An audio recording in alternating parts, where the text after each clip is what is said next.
இருக்கும். சாட்டர்டே எடுத்த வீடியோ தான். சாட்டர்டே வந்து ஒரு 3:00 போல மேல்மருவத்தூர் டெம்பிள் போயிருந்தோம். டிராவல்னாலே கண்டிப்பா ஏதாவது வாங்கி சாப்பிடணும் இல்லையா? அப்படியே மாங்காய், பொரி மசாலா எல்லாம் சாப்பிட்டுட்டு கோயிலுக்கு போனோடனே பூவெல்லாம் வாங்கிட்டு கோயிலுக்குள்ள போயிட்டோம். கோயிலுக்குள்ள வந்து வீடியோ எடுக்கக்கூடாது அப்படின்றதுனால நான் எந்த வீடியோஸும் உள்ள வந்து ஷூட் பண்ணல. நிறைய கடைங்க இருந்தது வெளிய. கோவிலுக்குள்ள பாத்தீங்கன்னாக்கா வந்து ரொம்ப நீட் அண்ட் கிளீனா இருந்தது கோயில். நாங்க போன டைம் வந்து ஒரு 7:00 போல ரீச் ஆயிருப்போம்னு நினைக்கிறேன்.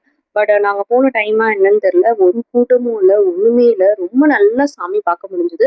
ஃபர்ஸ்ட் என்ட்ரி ஆனோனே பாத்தீங்கன்னாக்கா வந்து 7 கன்னிமார்களோட சிலை தான் வச்சிருந்தாங்க. அது கூட எப்படி செட் பண்ணியிருந்தாங்கன்னா, ஒரு குளத்தோட இதுலதான் கன்னிமார்கள் இருக்கா மாதிரி. ஆனா அந்த குளத்துல வந்து தண்ணிலாம் கிடையாது. சாமியோட சிலைங்களை தான் வச்சிருந்தாங்க. ஃபுல்லா பெயிண்ட் இருந்தது. ஓப்பன் மேல வச்சிருந்தாங்க. ரொம்ப அழகா இருந்தது அந்த பிளேஸ் பாக்குறதுக்கு. அடுத்து பாத்தீங்கன்னா பங்காரு சாமி அவரோட சிலை இருந்தது. அதுக்கப்புறம் தான் ஆதிபராசக்தி அம்மனோட சிலை.